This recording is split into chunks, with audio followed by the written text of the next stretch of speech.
Hey guys, welcome back to my channel. For this video, I'll be doing the first part of my videos for circle theorem. This is the first series. And so here I have 4 theorems to share with you and what they actually mean. So guys, let's get right into it. So the first theorem states, and so these theorems guys are not basically in order. I'm just saying theorems because I don't think you need to label theorems as theorem 1, theorem 2, because when you're going to be giving the reason for a particular answer on a question paper or let's say an exam, you can't say theorem 1, you have to tell what the theorem is saying. So I don't recommend you guys labeling it as theorem 1, theorem 2, but if you want to, you can, if that's how you understand and how you can easily remember it. Let's go ahead with it, guys. So let's go. So the first theorem, guys, says the angle in a semicircle is 90 degrees. And so the angle they're talking about, guys, is the angle that is at the center. So if I should form a triangle from the diameter, this is my diameter, form a triangle from my diameter to either part of your circle, guys, you should get the angle at the circumference representing 90 degrees. All right, guys, and so that's where this theorem is all about. So it's a very simple. So to me, it's the simplest one so far, and so that's the first theorem. The second theorem, guys, says the angle at the center is half the angle at the circumference is half the angle at the center, or some would say the angle at the center is twice the angle at the circumference. They actually mean the same thing, guys. And so what I normally tell my kids on how to understand it, guys, is that sometimes they will see this angle and think the outer angle here represents the angle at the center. But the angle they're talking about needs to be in the opposite sector, guys. And so if this sector representing 120, the angle will be in the other sector, not the same sector. All right, guys, so that's very important to know as well. So if the angle at the center here is 120, to find the angle at the circumference, you basically divide 120 by 2, or you multiply it by a half. That's where this part is coming from. Or you multiply a half to give you the solution. And so 120 divided by 2 is equal to 60. I don't think I'm the only person who have seen this.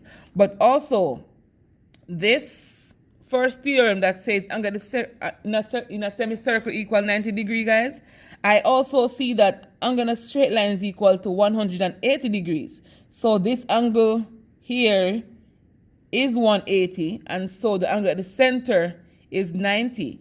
And so this theorem can be linked to this theorem. Angle at the semicircle equal 90, and angle at the circumference is half the angle at the center.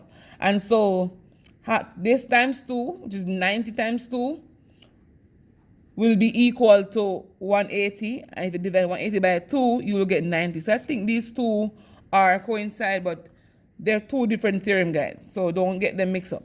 All right?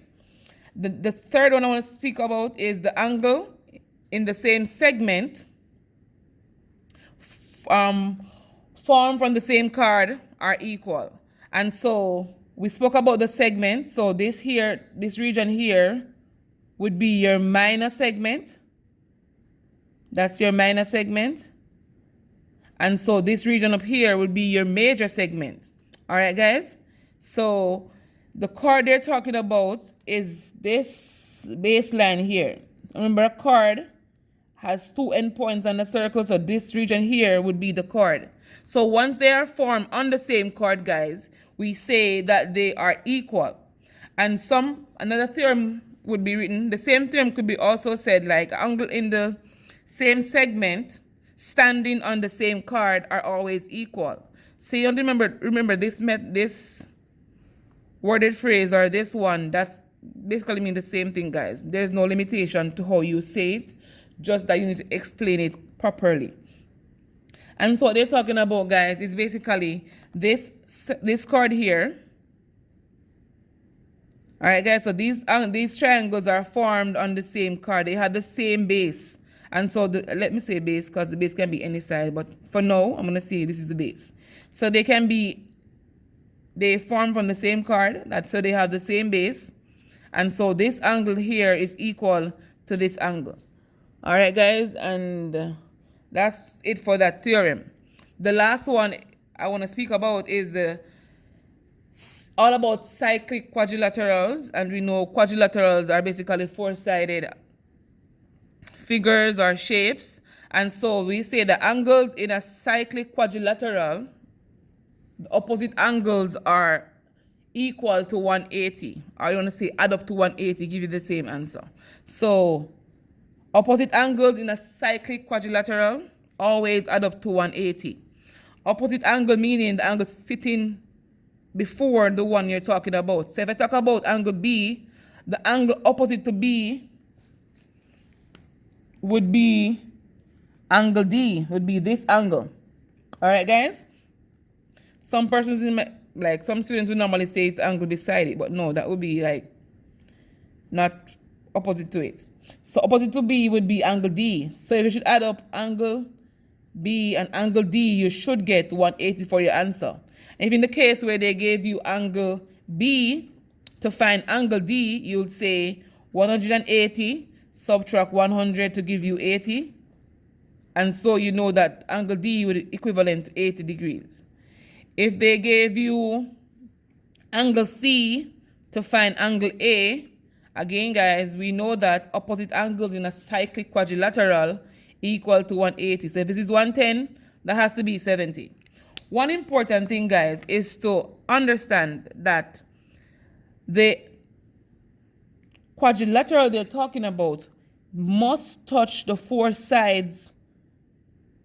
Let me say four sides. Must touch four parts or four endpoints of the circle. So if your quadrilateral is not touching the 4 points on the circumference, guys, this is not a cyclic quad. Let me give you a prime example. I'm going to draw a circle, not drawn to scale, but I'm going to show you something I'm talking about. So let's say we have this circle, guys, and we see like 1, 2, 3, and it may go put it to the center. Let's roughly the center right here. Let's say we see this quadrilateral here. All right, this is the quadrilateral. Let's say we see this four-sided thing. But it is a quadrilateral, that's not touch. Okay. Let's say we see this quadrilateral, guys, in a question given. And somebody would say that, ooh, this is a cyclic quadrilateral because it's a quadrilateral in a circle, so they're saying it's a cyclic quadrilateral. But this is not a cyclic quadrilateral, guys.